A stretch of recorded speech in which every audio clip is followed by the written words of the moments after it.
Well, hello everybody. Welcome back. This week I have Robert with us from Onfleet. I am extremely excited to have him on the show. With that said, Robert, I wanted to give you a big warm welcome to the show. Oh, well, thanks, Tony. Happy to be here. I'm excited to be on your show. I didn't realize you said you're approaching about 1 million views, so it's pretty exciting. It seems like you've got an extensive network to reach out to, and happy to talk about OnFleet and Globally Paid. Awesome. Thank you so much. So let's kick it off with a one-word open, Robert. If you could use one word to describe how you're feeling right now as we're getting started, that would be great. I would say excited. Excited. I love Yeah. it. Great. Let's start with your background before we dive into Onfleet. So hmm tell us a little bit more about the background, your background. So personally, I've always been, I would say, an entrepreneur. I feel I started the troll craze in the 90s. My parents didn't own a card and gift store, so I grew up in a card and gift store family. Originally started growing up in the back of a retail store. From there, I've always built little businesses and tried to sell items at a comic book store, a paintball store. And then from there, I went into banking. And then amazingly enough, my assistant manager and I in banking made a 5-year plan to get into tech. And due to that 5-year plan, we moved cross country from Boston to California. My assistant manager at that time, he got into Onfleet and then hired me in. And so now he's my boss and I'm his employee. So interesting switch of roles, but it's really worked out for both of us, and we're super excited about where we've taken Onfleet so far. That's a really cool story. Thanks for sharing that with us. Now let's dive right into Onfleet. If you could take 3 to 5 minutes, talk to me about the inception, the aha moment, how you got started, where you're at today, some crazy wins that you've had. We'll get into wins in a second, but just kind of I want the audience to know exactly what Onfleet does, Sure. if you could. Yep. So Onfleet was started out of a Stanford StartX program. So two of the founders are from Stanford. They enrolled in the program and actually won the competition, and so Onfleet was born from there. Onfleet's been around 7 years. I've been with the company 6. I'm the director of partnerships currently at Onfleet, and we've actually doubled revenue every year since inception. And we're about to um, provide our 100th millionth delivery this month. So it's really just a great place to work. In fact, it's so great that we just won best place to work in San Francisco. And I think the aha moment when you talk with the founders about the inception of Onfleet, they so a couple of the members of Onfleet were living in the Middle East, and in the Middle East, it's pretty hard to get to or to provide directions. Sometimes it's really based on landmarks, and so they originally had started a company called Addy, and so Addy was a way to provide addresses or GPS location to individuals. And they really brought this about because they were trying to get individuals to weddings or parties and really didn't have a clean way to do that. So what they ended up doing was using the GPS location tracking in a phone and providing a way and creating a way to provide that. So from there, they commercialized it into a logistics management system. So they pivoted into Onfleet, and Onfleet was born. What Onfleet does is it provides last mile logistics software for in-house fleet management. And there's really 3 components of Onfleet. So there's the dispatcher dashboard, which is web-based. And from there, our dispatchers or administrators can sign in. They can see the drivers in real time. Everything updates multiple times per second. So it's a real life feel to everybody utilizing Onfleet. And then from there, we also have driver applications for iOS or Android that drivers can download. And they're both the highest rated driver apps among all modern logistics software in both app stores. So we really pride ourselves on that experience. And then on top of that, we have automatic customer messaging. So just like in the Uber or Lyft experience, as you're receiving deliveries, you can see drivers in real time with tracking pages, receive alerts about the delivery happening. We provide not only tracking of the driver, but also alerts about what number a customer is within a route. We also provide information on a driver arriving, and then we also ask for feedback on the driver. once the delivery has occurred. And so all of that wrapped together with our route optimization and auto assignment logic, which is AI driven, really helps to provide an incredible customer experience as companies are trying to deliver items or products to these end recipients. And that's basically Onfleet in a nutshell. Excellent. I know when you were kind enough to give me a demo, I loved the UI, just the look and feel of your whole app is amazing. So I could definitely agree with you and echo what you said about how awesome of an app it is and all that good stuff. I have a question for you. So, what do you think is the biggest contribution to your accelerated growth? I know you guys have had an amazing accelerated growth. Like if there's one or two things that's helped you achieve this kind of acceleration, what would that be, Robert?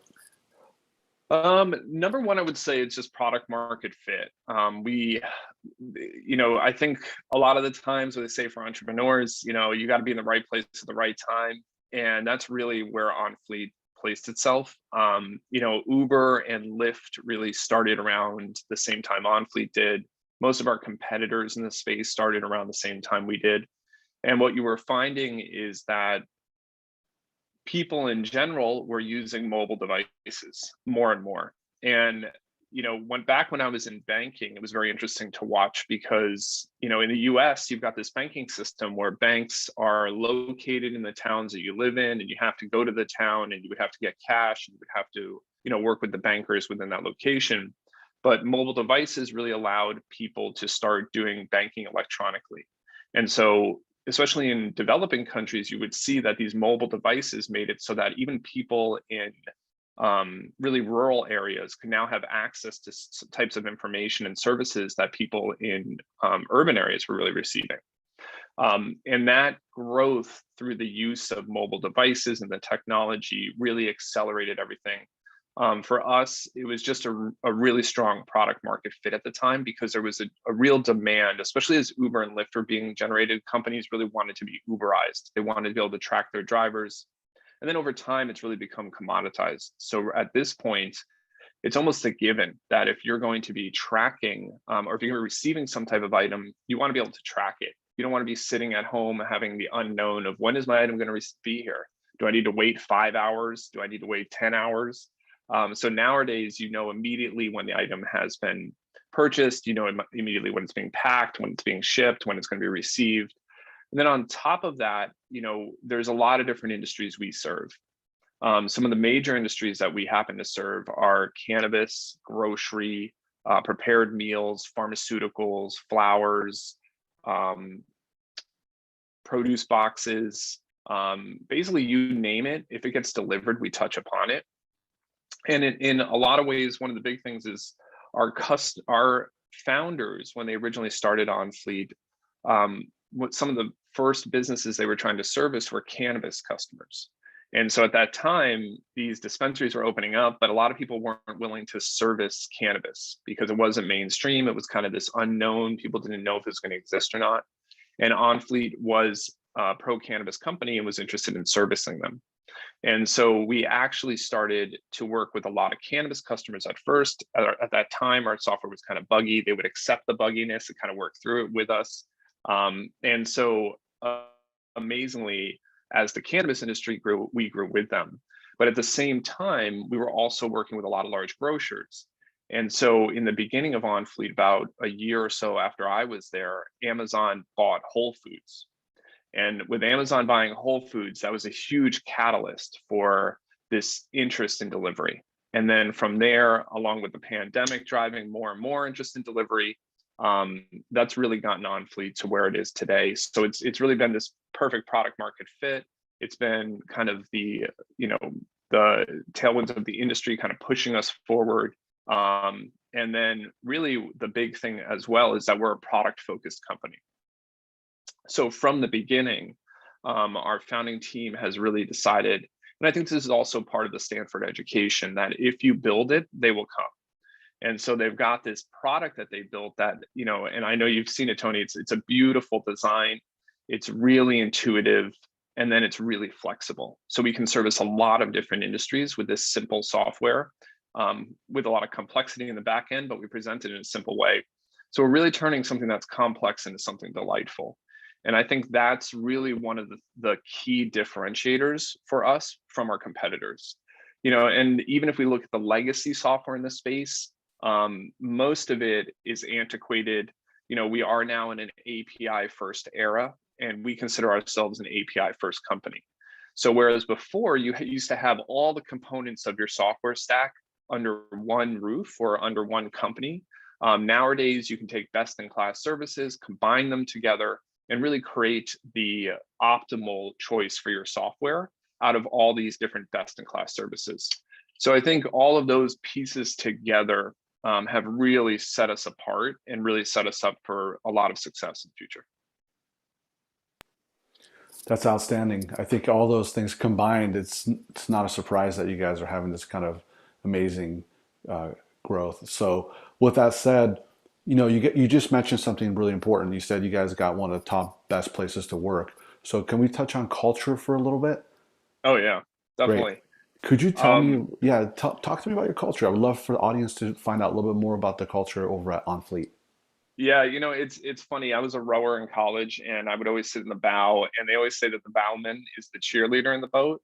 And I am a huge cheerleader of OnFleet. So, you definitely picked a topic that I like to talk about. I myself, I'm a single father, and when I got hired at OnFleet, I was employee number 6 or 7, and I was actually the first employee with children.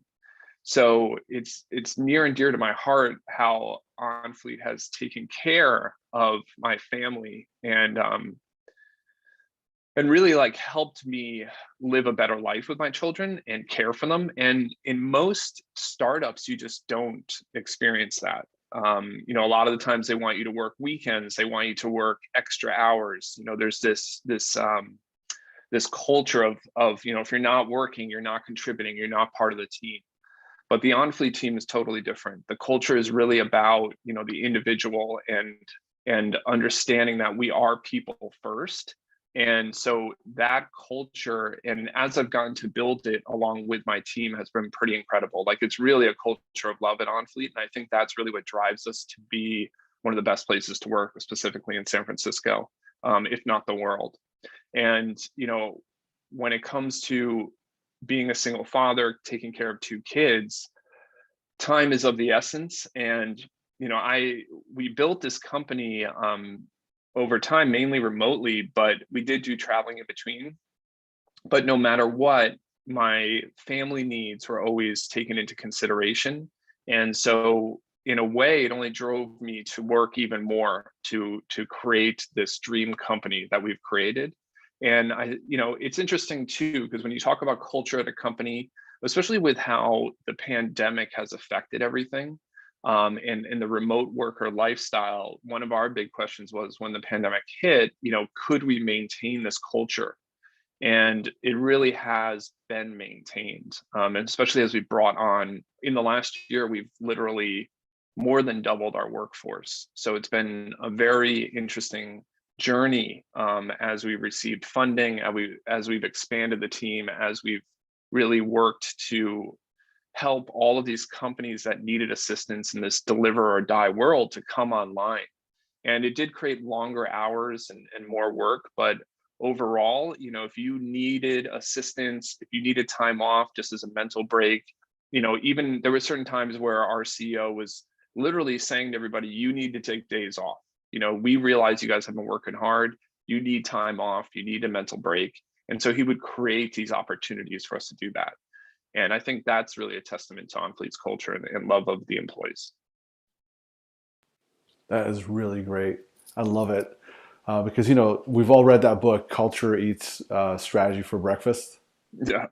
and it's so true. And I did have I know for a fact one of your investors on here, Kyle York, and he was really proud to be an investor. And I may have even had one of your other investors on here as well. But I did. Sometimes I don't find out until after, or because I go, Right. oh, for one of the portfolio companies is OnFleet. So, but I know for a fact Kyle. So that's really cool. So here's my next question: as we are hitting our stride, what is that one question that you're wishing that I would have asked you about OnFleet that I have not asked you? Hmm.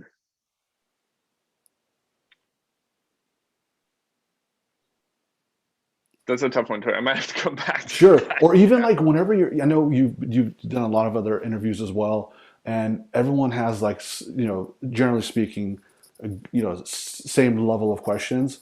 But sometimes you might get that one question that you're like, that was a good question about Onfleet they asked. No one else has ever asked that before. So think about that little one. Let me know. Let me Yeah. know if any, because I know we covered a lot. So that's really great as well. Well, yeah, I guess, Tony, I guess there is one. I mean, it's interesting because when you're in a successful company, sometimes we overlook the challenges that came about. But it was, for me, I guess, and I guess this would be one of the biggest challenges that we faced. When we first started on Fleet, or when they first started on Fleet, or I first got hired, about a month in, all of a sudden, and this is, I've worked at startups before, but nothing that has really gone to the success that Onfleet has. And when I first started at Onfleet, they had received a nice seed funding round, and so they hired me in. And then immediately after that, there was a question of a funding crisis. So it was like the first challenge we faced as a team. And I remember when getting hired, I was talking to our CEO, Khalid, and we had talked about trust. And so I think one of the biggest challenges with a startup is the trust level.